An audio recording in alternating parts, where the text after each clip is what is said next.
Dr. Jekyll was quite at ease. A fortnight later, by excellent good fortune, the doctor gave one of his pleasant dinners to some 5 or 6 old cronies, all intelligent, reputable men, and all judges of good wine, and Mr. Utterson so contrived that he remained behind after the others had departed. This was no new arrangement, but a thing that had befallen many scores of times. Where Utterson was liked, he was liked well. Hosts loved to detain the dry lawyer when the light-hearted and loose-tongued had already their foot on the threshold. They liked to sit a while in his unobtrusive company, practicing for solitude, sobering their minds in the man's rich silence after the expense and strain of gaiety. To this rule, Dr. Jekyll was no exception, and as he now sat on the opposite side of the fire, a large, well-made, smooth-faced man of 50, with something of a slyish cast perhaps, but every mark of capacity and kindness, you could see by his looks that he cherished for Mr. Utterson a sincere and warm affection. "I have been wanting to speak to you, Jekyll," began the latter. "You know, that will of yours." A close observer might have gathered that the topic was distasteful, but the doctor carried it off gaily. "My poor Utterson," said he. "You are unfortunate in such a client. I never saw a man so distressed as you were by my will, unless it were that hide-bound pendant, Lanyon, at what he called my scientific heresies. Oh, I know he's a good fellow. You needn't frown. An excellent fellow. And I always mean to see more of him. But a hide-bound pendant for all that. An ignorant, blatant pendant. I was never more disappointed in any man than Lanyon." "You know I never approved of it," pursued Utterson, ruthlessly disregarding the fresh topic. "My will? Yes, certainly. I know that," said the doctor, a trifle sharply. "You have told me so." "Will I tell you so again?" continued the lawyer. "I've been learning something of young Hyde." The large, handsome face of Dr. Jekyll grew pale to the very lips, and there came a blackness about his eyes. "I do not care to hear more," said he. "This is a matter I thought we agreed to drop." "What I heard was abominable," said Utterson. "It can make no change. You do not understand my position," returned the doctor, with a certain incoherency of manner. "I am painfully situated, Utterson. My position is a very strange one. It is one of those affairs that cannot be mended by talking." "Jekyll," said Utterson. "You know me. I'm a man to be trusted. Make a clean breast of this in confidence, and I make no doubt I can get you out of it." "My good Utterson," said the doctor. "This is very good of you. This is downright good of you, and I cannot find words to thank you in. I believe you fully. I would trust you before any man alive, eh? Before myself, if I could make the choice. But indeed, it isn't what you fancy. It is not as bad as that. And just to put your good heart at rest, I will tell you one thing. The moment I choose, I can be rid of Mr. Hyde. I give you my hand upon that, and I thank you again and again. And I will just add one little word, Utterson, that I'm sure you'll take in good part. This is a private matter, and I beg of you to let it sleep." Utterson reflected a little, looking in the fire. "I have no doubt that you're perfectly right," he said at last, getting to his feet. "Well, but since we have touched upon this business, and for the last time, I hope," continued the doctor, "this is one point I should like you to understand. I have really a very good interest in poor Hyde. I know you have seen him. He told me so. And I fear he was rude. But I do sincerely take a very great interest in that young man. And if I'm taken away, Utterson, I wish you to promise me that you will bear with him and get his rights for him. I think you would, if you knew all, and it would be a weight off my mind, if you would promise. I can't pretend that I shall ever like him, said the lawyer. I don't ask that, pleaded Jekyll, laying his hand upon the other's arm. I only ask for justice. I only ask you to help him for my sake, when I'm no longer here. Utterson heaved an irrepressible sigh. Well, said he, I promise.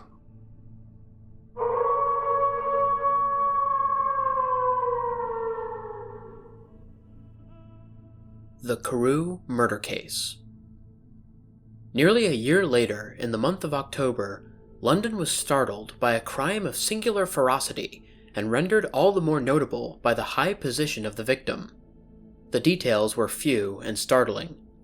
A maidservant living alone in a house not far from the river had gone upstairs to bed about 11. Although a fog rolled over the city in the small hours, the early part of the night was cloudless, and the lane, which the maid's window overlooked, was brilliantly lit by the full moon. It seems she was romantically given, for she sat down upon her box, which stood immediately under the window, and fell into a dream of musing. Never, she used to say, with streaming tears, when she narrated that experience, never had she felt more at peace with all men or thought more kindly of the world. And as she so sat, she became aware of an aged, beautiful gentleman with white hair drawing near along the lane, and advancing to meet him, another and very small gentleman, to whom at first she paid less attention. When they had come within speech, which was just under the maid's eyes, the older man bowed and accosted the other with a very pretty manner of politeness. It did not seem as if the subject of his address were of great importance. Indeed, from his pointing, it sometimes appeared as if he were only inquiring his way. But the moon shone on his face as he spoke, and the girl was pleased to watch it. It seemed to breathe such an innocent and old-world kindness of disposition, yet with something high, too, as of a well-founded self-content. Presently, her eye wandered to the other, and she was surprised to recognize in him a certain Mr. Hyde, who had once visited her master, and for whom she had conceived a dislike. He had in his hand a heavy cane with which he was trifling, but he answered never a word, and seemed to listen with an ill-contained impatience. And then, all of a sudden, he broke out in a great flame of anger, stamping with his foot, brandishing the cane, and carrying on, as the maid described it, like a madman. The old gentleman took a step back, with the air of one very much surprised and a trifle hurt, and at that, Mr. Hyde broke out of all bounds and clubbed him to the earth. And next moment, with ape-like fury, he was trampling his victim underfoot and hailing down a storm of blows, under which the bones were audibly shattered and the body jumped upon the roadway. At the horror of these sights and sounds, the maid fainted. It was 2:00 when she came to herself and called for the police. The murderer was gone long ago, but there lay his victim in the middle of the lane, incredibly mangled.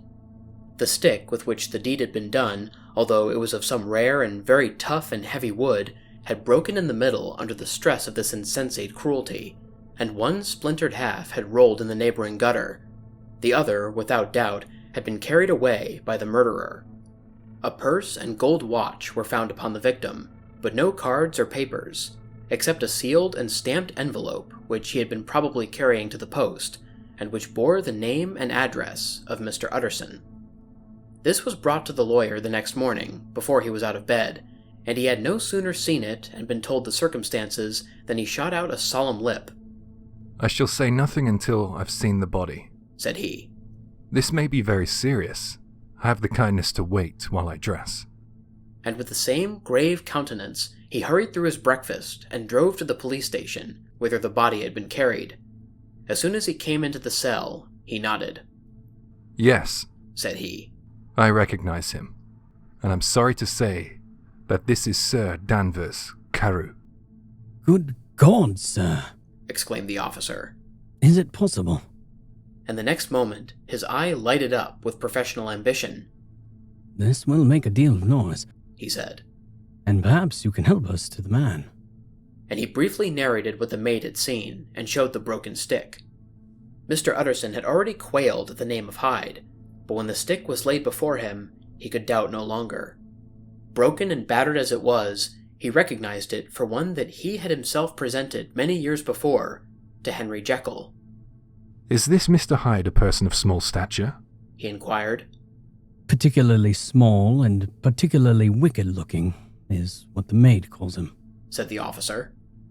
Mr. Utterson reflected, and then, raising his head, "If you will come with me in my cab," he said, "I think I can take you to his house." It was by this time about 9 in the morning, and the first fog of the season. A great chocolate-colored pall lowered over heaven, but the wind was continually charging and routing these embattled vapors, so that as the cab crawled from street to street, Mr. Utterson beheld a marvelous number of degrees and hues of twilight, for here it would be dark like the back end of evening, and there would be a glow of a rich, lurid brown like the light of some strange conflagration, and here, for a moment, the fog would be quite broken up, and a haggard shaft of daylight would glance in between the swirling wreaths. The dismal quarter of Soho, seen under these changing glimpses, with its muddy ways and slatternly passengers, and its lamps, which had never been extinguished or had been kindled afresh to combat this mournful reinvasion of darkness, seemed in the lawyer's eyes like a district of some city in a nightmare.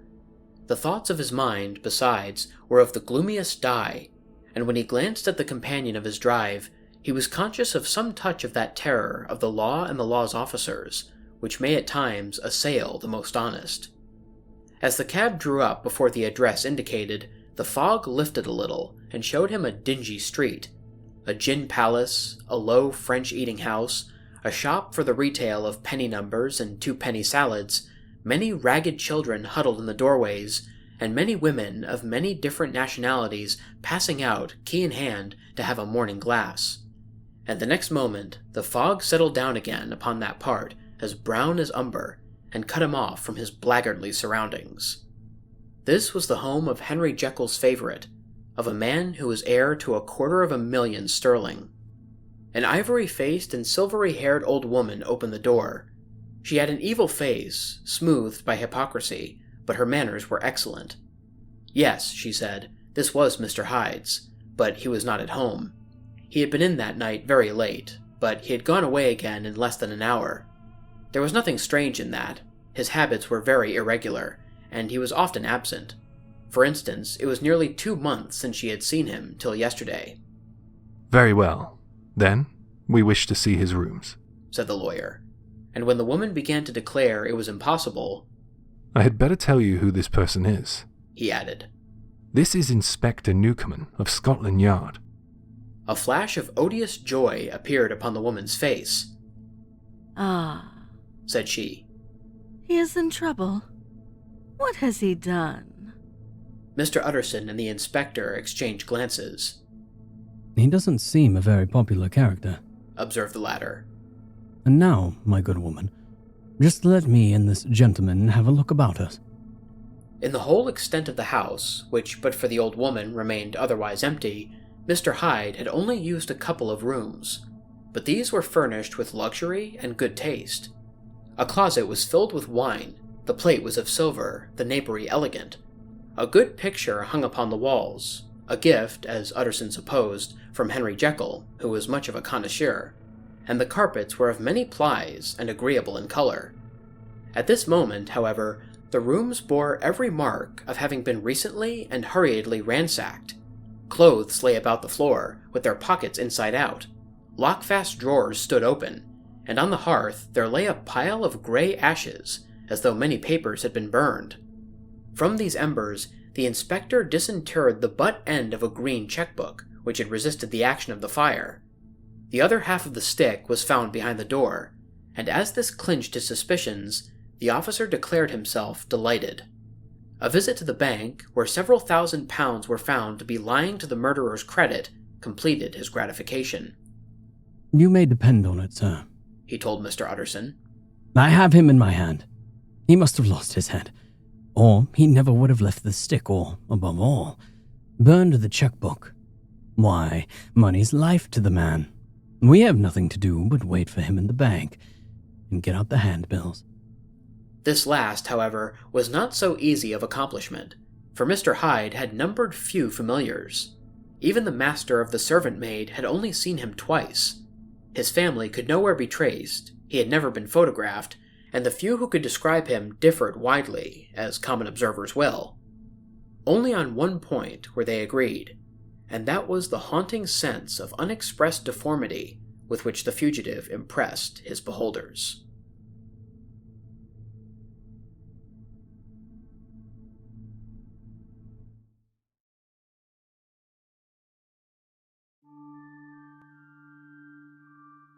What's up, everybody? Lone Wolf here. I hope you guys enjoyed listening to tonight's video. In case anyone is interested, all of the various elements used in this video, including pictures, music, sound effects, and stories, will be linked in the description below. Anyways, if you guys enjoyed the video, please feel free to like, share, and subscribe if you haven't already. Also, click the bell for notifications so you don't miss a new video. If anybody has any personal stories or story recommendations for me, or any advice to help improve the channel, there will be links to all of my social media platforms in the description. I'm mostly active on Twitter and on Instagram, but I also have an email, a Discord server, and a TikTok account that you can message me on as well. Until next time, stay spooky. And remember, the hunt begins when the moon is full.